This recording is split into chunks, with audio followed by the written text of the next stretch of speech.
Power, the one thing that has shaped human history more than anything else. From ancient empires to modern superpowers, the pursuit of dominance has defined global politics. But what if I told you this is not just about greed and ambition? What if power struggles were not a choice, but a necessity? Well, that's exactly what realism argues. It's a theory that says international politics is basically a game of survival. From Machiavelli's ruthless pragmatism to Mearsheimer's offensive realism, today we are diving into how this theory evolved and why it still matters. So, let's start with the OG of power politics, Niccolo Machiavelli. In the 16th century, this guy wrote The Prince, and trust me, it wasn't a how to guide on being a good person. Machiavelli had one core belief: politics is a dirty game, and if you want to win, you better play dirty. He argued that rulers should be as cunning as a fox and as strong as a lion. Basically, he was saying, be smart, be ruthless, and don't be afraid to get your hands dirty. Fast forward about a century, and we get Thomas Hobbes, another thinker who wasn't exactly optimistic about human nature. In his book Leviathan, he describes the state of nature as basically pure chaos. I mean, yaks. This dude really thought life without a strong government would be totally anarchy. According to Hobbes, humans are naturally selfish, violent, and always looking out for themselves. Sounds familiar? Now, let's jump to the 20th century, where realism officially becomes an academic theory thanks to Hans Morgenthau. His books, Politics Among Nations, pretty much set the foundation for modern realism.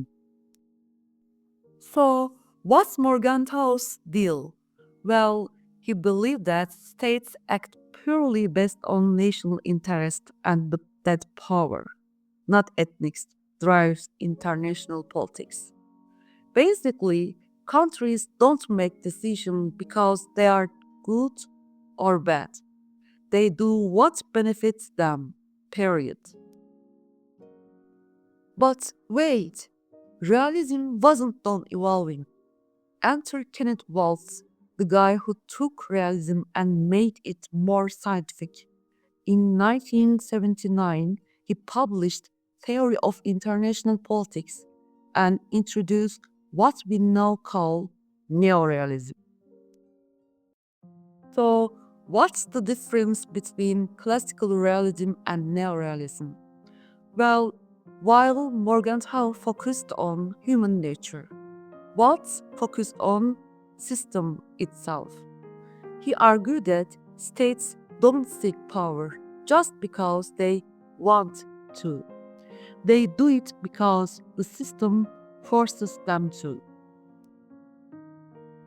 And finally, we get to John Mearsheimer, the guy who turned realism up to 11.